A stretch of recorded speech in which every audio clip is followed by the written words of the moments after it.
Why, hello there, it is 78 days until Elden Ring comes out on February 25th, 2022, and this is the Elden Wait Countdown, where every day I read another item description from the network test to make the wait go by just a little bit quicker.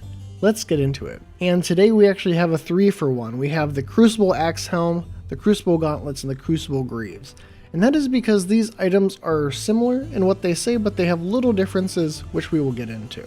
They all share this part of their description. This helm, these gauntlets, these greaves, are of one of the 16 ancient knights who served Godfrey, the first Elden Lord.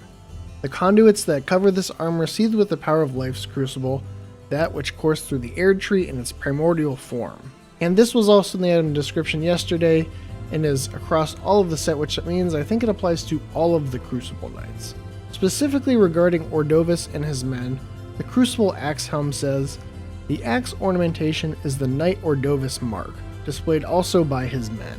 Basically saying that the axe helm and the axe armor, which we talked about yesterday, that was specific to the Knight Ordovis. So that means that this guy and this guy, who are probably different people, but either way they are wearing the Crucible Axe set, so they are related to Ordovis, if one of them is not Ordovis himself. And then we have the Crucible Gauntlets and the Crucible Greaves, which I believe apply to all of the Crucible Knights who served Godfrey. In time, the strength shown by these knights, and even their appearance, came to be looked upon with scorn, for having such close resemblance to chaos. The part of the description talking about being looked upon with scorn, that applies to all of the Crucible Knights. And I wonder what it is about their strength and their appearance that has such a close resemblance to chaos. I think when it comes to their strength, it may be how they get their strength. We know that the conduits are supposed to be seething with the power of life's crucible, and as I talked about yesterday, that could be related to hardship. Either way, they are using this sort of primordial life force, and that is something that is closely associated with the Erd Tree, and I assume the Elden Ring. And I think that's what gives them such a close resemblance to chaos. Whether it is the shattering or something that preceded the shattering, their close ties with the Elden Ring and the Erd Tree could be what gives them a close resemblance to chaos. These knights served Godfrey, the first Elden Lord, and if it is true that Godfrey gets dialogue in the game, that means he's not out of the picture but is still around. That makes me wonder what happened to our would-be predecessor, and what does his fate mean for the Tarnished seeking to become the Elden Lord?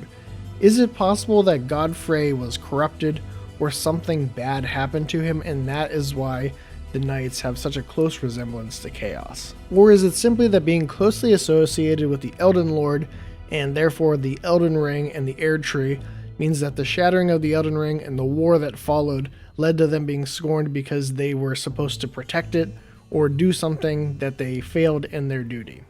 So that is the Crucible Axe Helm, the Crucible Gauntlets, and the Crucible Greaves, and I think that is a cool set. I wore that a lot during the network test, and I can't wait to find out more about the Crucible Knights and the first Elden Lord Godfrey. I think it's very interesting, and I want to hear, what do you think happened to Godfrey? It's all speculation at this point, but the fact that he may still be around says a lot, because you would have think that maybe he was killed or eliminated during the shattering, but it seems like perhaps something else happened to him, and I bet it is not something good. But in addition to Godfrey, what do you think about this whole thing about the Crucible armor? They are in some way wielding like life power or like life energy somehow, and that seems to be what the Erd Tree does, and perhaps what the Elden Ring even does. And I just find that interesting, because anytime in these sort of games when you have people wielding these primordial forces, things go wrong, and I wonder if that is part of what went wrong with all this, is that they were harnessing these forces beyond their control and beyond what they could understand, and it led to chaos. Let me know in the comments what you think, and if you are watching the day it comes out, this is coming out. I'm recording this right before the Game Awards tonight, so I wonder if Elden Ring showed up. We'll see. I don't know at this point.